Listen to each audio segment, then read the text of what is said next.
So, hello everyone.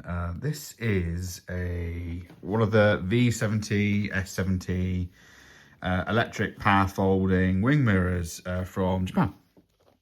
In a previous video in one of these, I mentioned that the logic, the original module within the mirror, is unreliable at best. I don't know if it's how it's, how I wired it in, but I had to create a new logic box. So basically, it's taken all this time. Lots of things have been going on, but I am now going to replicate what I've done on the driver's side mirror, because this is a UK car, by removing the module and that's in the mirror and just having two wires that come out of the motor out of this mirror into its own plug. So on my mirrors there's a little bit different. I've got some extra plugs, so you wouldn't have this typically. This is for the indicators in the mirror cap. I've got the rare aftermarket modification, so that's that wire, and this wire is for the mirrors, which, as I mentioned before, this is an extension that I've done ages ago because I cut it too short. You have to D-pin for European cars. You have to D-pin so that it matches the factory pin out. So this is a factory pin out, 5 pins, and then there are 2 wires, the blue and the green, that do your power folding. So these are both power. So at the moment, I can't remember which one, but you've got your blue and your green, and one needs constant power and one needs like a switching power, and you remove one and it closes. You send 12 volts and it closes, opens, and you release 12 volts and it closes. So I have other wiring that I use. So this is like a delay on relay. So it switches, it provides a 12 volt power and then turns off in order to get how I wanted it to work. So all of mine has worked off of the key, but that's irrespective of what I'm trying to achieve here. So what I want to do is now show you how to completely dismantle the mirror. I know I put up a video of another mirror, but I'm going to completely show how to dismantle the mirror, how to clean it all up, and how to remove the module, and well, mostly how to take the mirror apart and how to service this if you've got one of these mirrors yourself and need to, say, replace the motor. As I said, on this mirror I'll be removing the factory logic because I have now got a logic box, should we say, or module that sits within the car. So let me start with that now. First of all, what you need to do is just simply dismantle the mirror. This mirror glass comes out. You can pull it out basically with your hands. I'll show you quickly now. Basically just pulls out. See, I'm doing it one-handed. It's not difficult. So yeah, mirror glass comes out. This plate unscrews with a screw.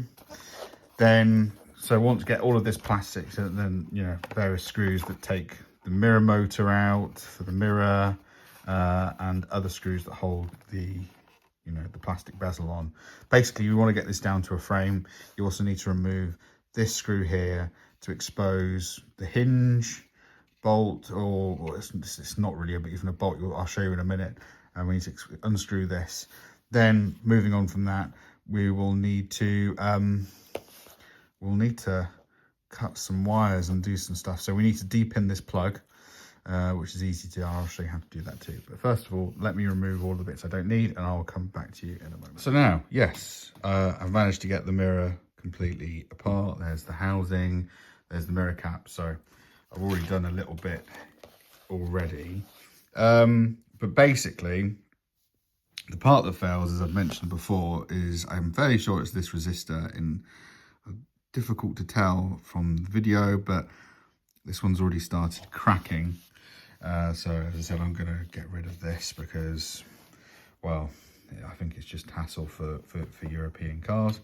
Do it slightly differently. So basically next, in order, so what we're trying to achieve is we're trying to remove this this spring and this hinge and this area here, and to achieve that, unfortunately, the only way that you can do it really is to drill this part out. We can reuse the spring, but I'll be replacing it with this instead, which can then be screwed in and bolted in. A little bit of red Loctite as well to hold the nuts in. So what we need to do now, so now that we've gotten this far, and by the way, this is the area where the motor is all housed and stuff, which you cannot get to without taking this hinge part apart. We now need to, I'll cut this connector off. This is mine. I'll cut this off. And we need to de-pin this connector. Now this is, again, a little, not terribly difficult. So you've got these cover caps here, which, you know, hide the pinouts for the wires. And basically just using screwdrivers and bits and pieces, these just pull out with just a tiny little bit of the force. It's difficult to show on camera, by myself, but they can be de-pinned. I've got plenty of references, but take a picture of the plug before you dismantle it. And if you're replacing another mirror, you have another reference for what a European car will look like, and take a picture of your other one, because that's the wiring you need to match in order for this to work on a European car. I think lots of people have just plugged these in into European car, and it will work, and you can, I think you lose functionality of the heated mirror. So on the Japanese car, they've got a different heated mirror switch, and this is what I'm saying. I think there's completely different circuitry, but I think what cooks these modules, and that resistor, is the fact that they're just wired up wrong, and they're running all the time. Essentially, you're causing resistance to build up in this capacitor, and once that pops, you've burning out the motor, or it's just not going to work, and weird and wonderful shit's going to happen. But yeah, you can plug them in, and they do work. I've seen it on a few examples of cars, but it's just not the right thing to do. The wiring on the Japanese cars is different, whether there's additional circuitry or modules or relays that are going on underneath the dashboard. I'd say more than likely. I don't think it's just the case of just taking the mirrors, but you know, it's usually just the mirrors that are sold when they're sold secondhand. So what I'm going to do now, as I said, I'm going to de-pin, and this is my method of how I've done it, not necessarily what you should go off do. You should go off and do your own thing, but this is how I've got it working, and this is how so far I've had it working reliably. I am going to de-pin this plug, chop this off. I'm going to pull all the wiring through the hinge to get ready to drill out this sort of captive tube.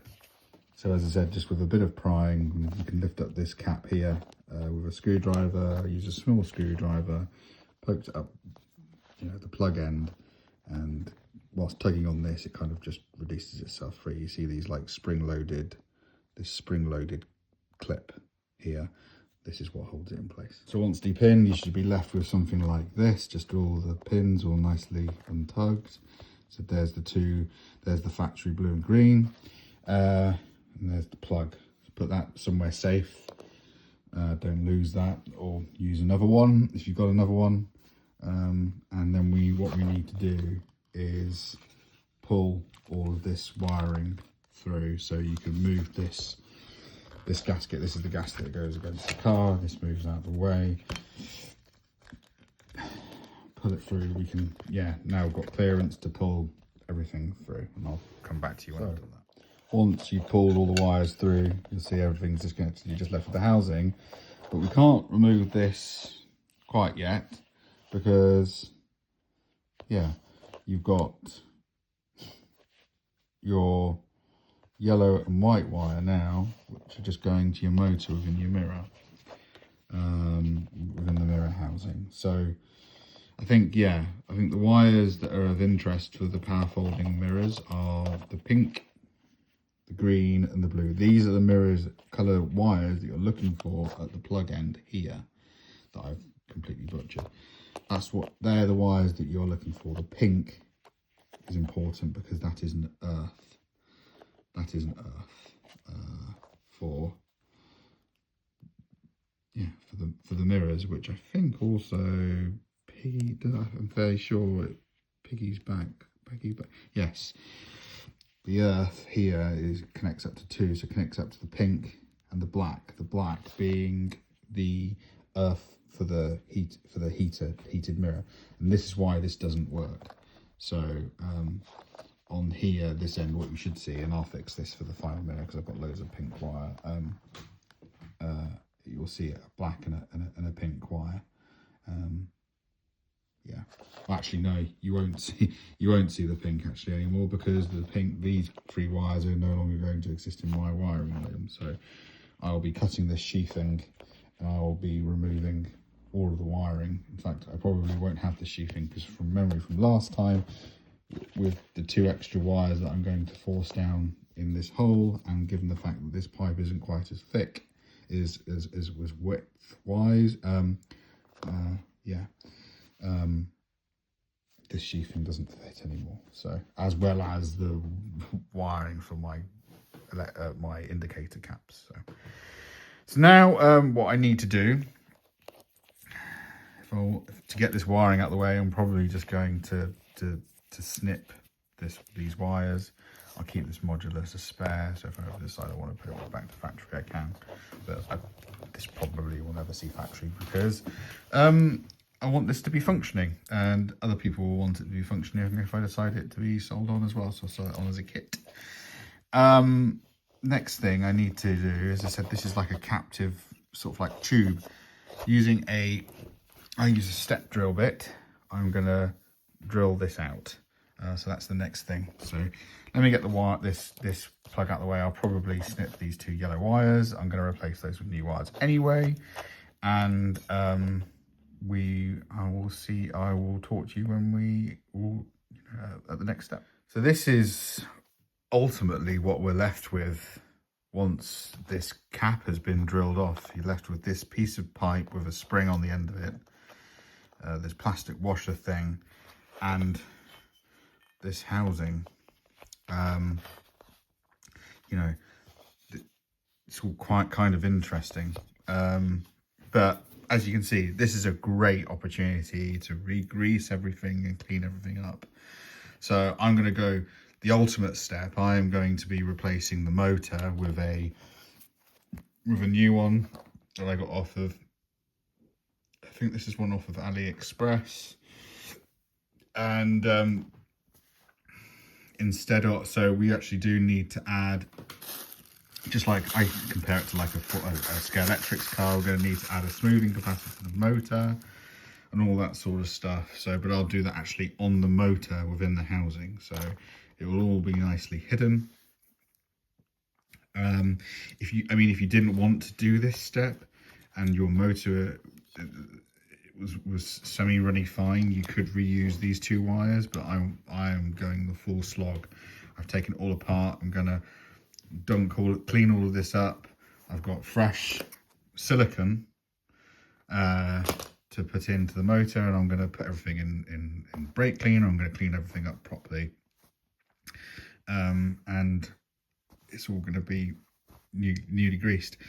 So now that this is all apart, we can actually get to the motor, and there are some more Torx bits we just need to take apart. I think they're like T10 or something. I think there's 3 of them. This peels up this plastic housing and basically releases everything, and then we're left with a bunch of stuff. But first of all, to make sure we don't lose everything, this is all, the only thing that we need to keep is this spring and this plastic lock nut. It kind of locks it onto the end of the housing. This pipe is now this is redundant. You could, if you wanted to, weld this bit back in, or weld it. I've seen other people on the internet who, on the other video that I referenced in my last video, they welded the cap back onto the end, or a washer back onto the end. It's just not what I'm going to do. I said I'm replacing it with the pipe, with this piece of pipe, because I can't weld, and also I semi want it to be, you know, serviceable in the future. You know, I want to be able to take it all apart and re-grease everything without having to destroy it to hell. So that's my method. So this is all basically going in the bin. You need to keep the spring, but it'll all be cleaned up before going back together. So that's what I'm going to do now. I'm going to take all this apart. I'm going to get a little tub, and there's a whole bunch of, you know, stuff that needs to come out of here and be cleaned and washed and stuff. So that's what I'm going to do. Sorry, with this cap off, it's just basically a cap. It's keyed into place, as you can see. It has a key. Yeah, it does have a key. There's a fourth screw hidden. There's also a spring and a small spring in that cap that fits in the hole next to it. Then once that's removed, this all just lifts out. You can see there's a lot of dry grease. With all the screws removed, you're left with this plastic housing that has all the cogs and stuff in it. And this aluminium housing, this can just be popped aside. It's pretty clean. Get rid of any bits of stuff removed in it. You can clean it up if you want to. And then you're left with this plastic housing. And I think there is just possibly, yeah, I think there's one screw there for something. I'll have to have a look, but yeah, this should just, yeah, all come apart. And when I figured it out, I'll let you know. But yeah, and there's one more screw left in, and then reveals all the cogs and gubbins inside. As mentioned, there's one more Phillips screw that's left in the top of that. You're left with the motor housing and you can see all the cog, the worm gears and all sorts of stuff that drive the motors, and you see a lot of sort of dry, hardened grease, which we're going to replace. So this all basically comes apart, removes. The best advice that I have for this is just remember how it goes. I think that almost the two little gotchas that you have, I'll see if I can try and point them out, is that are the ends of the housings just down here. There are two small like brass discs either side of this mechanism. Don't lose those, because that stops, you know, it moving too much, basically. And then basically from there, as I said, you if you're just servicing this, you reverse the order of this video. You replace the screw. I think the one thing that I have had, which I have sorted with some Teflon tape, just generic Teflon tape, is you see here on this hinge part, and this is flat, and this is sort of like got a key. So when that that basically fits into this part here, this goes down into there. Now I'll show you quickly. The only caveat of this part is it's a smidge too small, so it fits freely in there. So I don't know what the behavior of that would be if you left it alone. I haven't tried that, but it's just a bit too small. So what I did was, not on the threaded part, but on this part about here, I just wrapped it with like 30 or 40 rolls of Teflon, and then forced it into this hole, and basically just kept on adding tape, and to the point where it fits in the hole but doesn't move. Like literally you could put vice grips on it and it will not turn, so it becomes solid in this mounting. But that's the only thing that I did that's a bit sketch. And then, yeah, as I said, it's just a case of just reversing it back together. You might need to use some clamps or some vice grips or something to force the spring down again, but it is all achievable. I have done it before. So I'm going to spend the rest of my time now. I'm not going to record this. I'm going to clean all my parts. I'm going to disassemble this. I'm going to remove this cog as well using some pliers. Be very, very careful of that. I mean, this is all 90s plastic.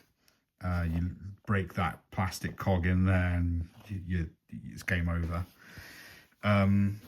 unless you can figure out what that is, and finding another one off the internet, that's on you.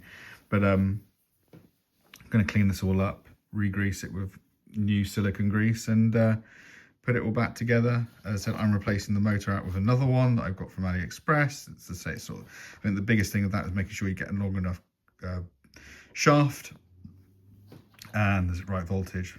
And yeah, put it all back together, and when I'm putting it all back together, I will I'll show you back in a sec.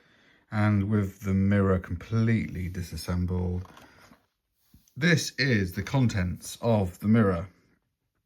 Now, there is one thing wrong with mine, which has kind of scuppered me, is that is not meant to be separated. That is meant to be attached on there. So I'm going to use a little bit of JB Weld and glue that peg back in place. But I basically now need to wait 24 hours to be able to put this all back together. But I can put most of it back together. The first thing I need to do is sort out my motor situation. Motor is ever so slightly different. As you cannot see, but that pole is different to that, you know, plastic pole piece, which doesn't fit, where is it? Which doesn't fit into there correctly. So I need to just make a minor modification to my new motor, basically, and go from there. But all in all, looking, you know, pretty good. With it re-siliconed up, it'll work like brand new. So I've kind of gotten ahead of myself. So I've managed to screw this all back together, so Loctite it up. I put the wires through, so it's all pretty much ready to be put back together. You know, I've got my, instead of the pink, blue and green cables, I've now got just a yellow and white that comes from the motor. But yeah, all back together, all greased up, everything's greased. You see grease remnants on that hinge part down at the bottom there. So yeah, I'll have this put on the car, and you can see it working back in a tick. And that's with it all said and done. It's all got to go back together. Just got to put that plug back on, and it's ready to go back in the car. Next video will be a bit working again, and with the repairs all done now to the car, with the module deleted and my module installed, both my electric folding wing mirrors now work off of the key. The next job I have, which I keep on putting off, is putting in a switch. I've got to work out which one of these switches will work. Well, no, actually I've got the switch, haven't I? So, but maybe it needs to change the label. But what I want it to do is, when I turn the car on, the mirrors stay open, and when I switch the switch, they stay off. So if I turn the switch off with the car off, the mirrors will stay open, and if I turn it off whilst on, they'll close. So yeah, thank you very much for watching. I hope this has been helpful.